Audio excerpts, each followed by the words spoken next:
Ondan sonra diyorlar ki Kürt sorunu. Ne Kürt sorunu ya? 2005'te Diyarbakır'daki konuşmamda söyledim. Bu ülkede Kürt sorunu yoktur. Serokkomarê Tirkiyeyê Recep Tayyip Erdogan di gotarek xwe de amaje kir ku li Tirkiyeyê pirsa Kurd nemaye. Serokê Partiya Deva Alî Babacan wek bertek amaje kir ku divê Kurd biryarê bidin ku gelo pirsa Kurd heye an na. Piştî van daxuyaniyan Partiya Doza Azad Hudaparê jî derbarê mijarê de daxuyaniyek parve kir û hat amaje kirin ku divê li Tirkiyeyê pirsa Kurd di bingeha merkezagonî de di çarçoveya wekheviya welatiyan de were çareserkirin.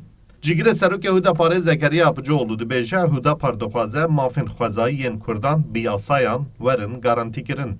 Pirsgirêkên ku lazim e ku çareser bi Tirkiye ya sereke yek ji wan keşa Kurd e û ev jî lazim e di bibingeha merkezagonî de di merkezagonî de bê safîkirin çawa em bêjin Kurd jî wek damezrînerê eslî bi Tirkan re bên qebûl kirin ku vî welatî bi hev re damezrande komar bi hev re damezrande ev dewlet ne bi tenî Tirkiye.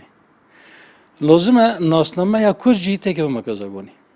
Lazım e zamanı Kurdî bibe zamanı duyemîn ya fermî. Yanlışlarınızı da söylüyor ve söylemeye... Derbarê daxuyaniyên Hudaparê yên bo çareseriya pirsa Kurd de çavderên siyasî û lêkolîner dibêjin eger rastî Hudapar di vê baweriyê de ye, divê guvaşan li desthilatê bike. Beşek ji çavderên siyasî jî wek Şêx Buzda Xan tînin zimên ku Hudapar bangeke rast û cih kiriye lê heta ku hevalbendê AK Partiyê MHP be dê zehmet gav werin avêtin. Pirsgera Kurd tabii de rojhelata navê da gerek dûr û dirêje bijî 100 sala ye pirsgerekî mezin تاخبوری ایران، سوریه، ترکیه، عراق دید که یعنی وکی بسر بس به اکونومی پرسکری کی اکونومی یا پرسکری کی آبوریه وقت به زمان براستی به گورمزی کرد به عجز بن از گرک بیدیشم هداپار و بانگی بکزی مجالا AK Parti nine جی MHP بقته çünkü ایرو AK Parti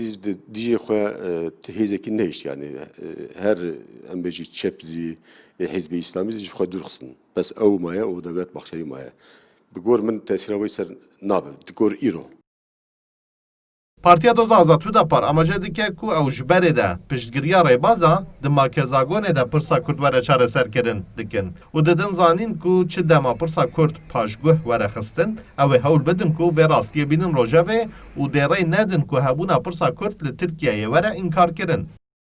Mahî Yüksel, Kurdistan 24, Diyarbakır.